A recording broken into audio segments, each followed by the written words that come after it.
Imagine holding a device so thin it feels like a literal sheet of glass.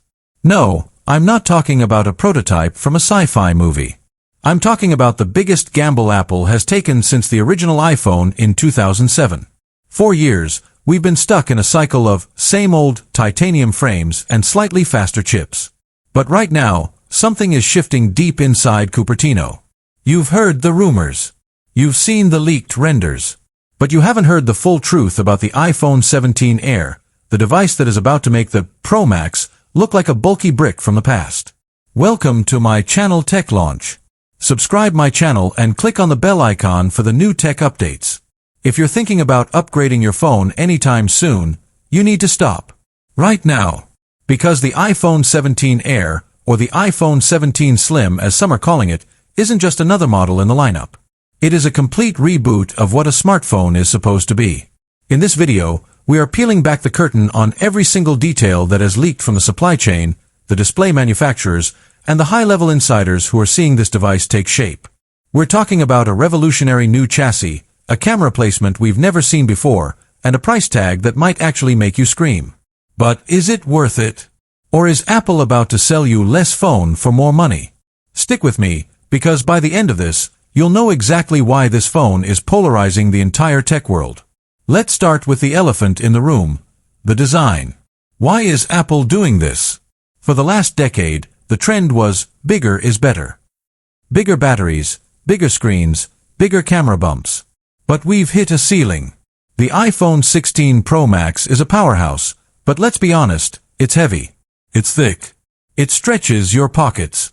Apple's engineers realized that there is a massive segment of the audience that doesn't care about having 3 giant camera lenses or a battery that lasts 3 days.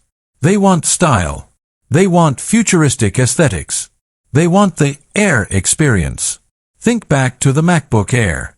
When Steve Jobs pulled that laptop out of a manila envelope, the world gasped. It wasn't the most powerful Mac, but it was the one everyone wanted to be seen with. That is exactly what the iPhone 17 Air represents. According to the latest schematics, this phone is going to be impossibly thin. We are hearing reports of a thickness somewhere between 5 and 6 millimeters. To put that in perspective, the current iPhone 15 and 16 models are around 7.8 to 8 millimeters thick. We are talking about a 25 to 30% reduction in thickness. How is that even possible?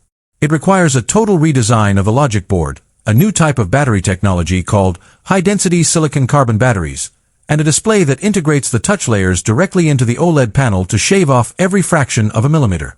When you hold this, it won't feel like a tool. It will feel like an extension of your hand.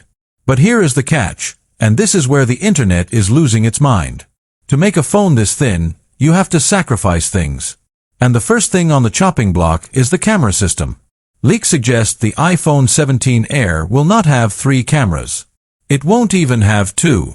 It might only have one single, massive, high-performance wide-angle lens. Now, before you click away in anger, think about why.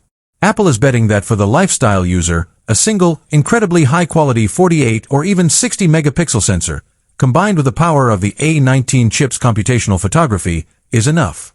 They are betting that you'd rather have a phone that looks like a piece of art than a phone with a 5x optical zoom that you only use once a year at a concert.